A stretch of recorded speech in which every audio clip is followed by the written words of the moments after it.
দেশৰ সাংসদসকলে কিমান টকা দৰমহা পায় জানেনে? কি কি সা সুবিধা লাভ কৰে সাংসদসকলে? সাংসদসকলে লাভ কৰা সা সুবিধাৰ বিষয়ে জানিলে আপুনিও হৈ পৰিব আচৰিত। প্ৰথমে আহোঁ দৰমহাৰ কথালৈ। মাহে 1 লাখ টকাকৈ দৰমহা লাভ কৰে এজন সাংসদে।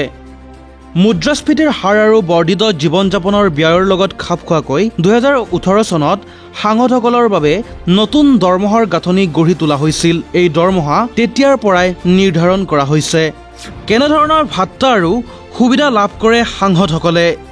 সমষ্টিত নিজৰ কাৰ্যালয় ৰক্ষণাবেক্ষণৰ লগতে কাৰ্যালয়ত কাম কৰা সহায়কৰ বাবদ সাংসদসকলে প্ৰতি মাহে লাভ কৰে 70,000 টকাৰ নিৰ্বাচনী ভাত্তা।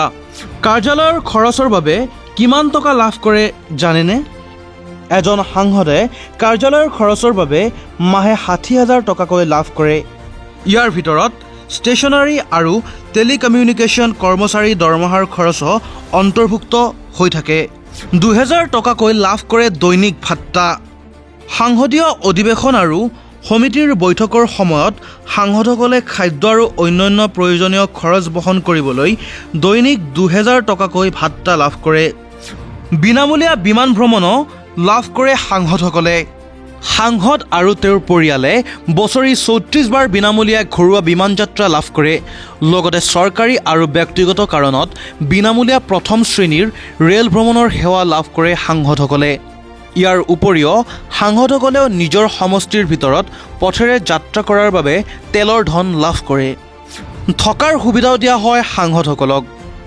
উন্নত অঞ্চলত সাংসদসকলে 5 বছৰৰ বাবে বিনামূলীয়াকৈ থকাৰ সুবিধা লাভ কৰে। জ্যেষ্ঠতাৰ ওপৰত ভিত্তি কৰি বাংলো, ফ্লেট বা হোষ্টেল লাভ কৰে সাংসদসকলে।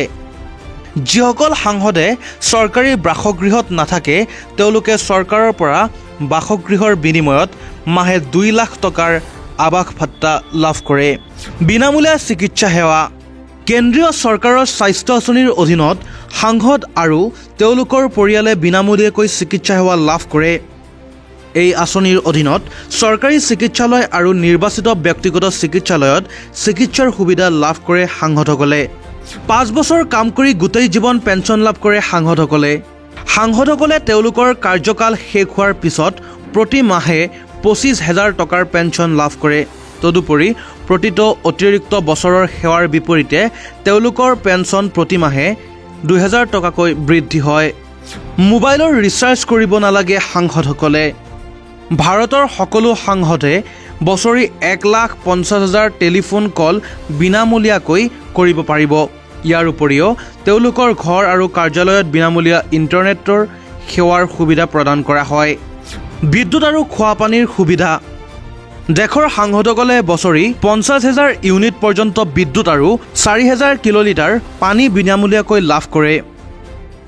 উল্লেখ্য যে এই সকলোবোৰ সুবিধা বিৰোধী, নিৰ্দলীয় আৰু শাসক পক্ষৰ সকলো সাংসদেই লাভ কৰে। কিন্তু ইমানবোৰ সা সুবিধা লাভৰ পিছতো বহু সাংসদেই ক্ষতি কৰে সংসদৰ অধিৱেশন। ৰাইজৰ ভোট লৈ সাংসদ হৈ ৰাইজৰ টকাৰে অতবোৰ সা সুবিধা লাভ কৰিও বহু সাংসদে প্ৰশ্ন নুতুলে সংসদত। বহু সাংসদেই নিজৰ সমষ্টিবাসীৰ অভাৱ অভিযোগৰ কথা উত্থাপন কৰাৰ সলনি টোপনি মাৰি বহি থাকে অধিৱেশনৰ সময়ত।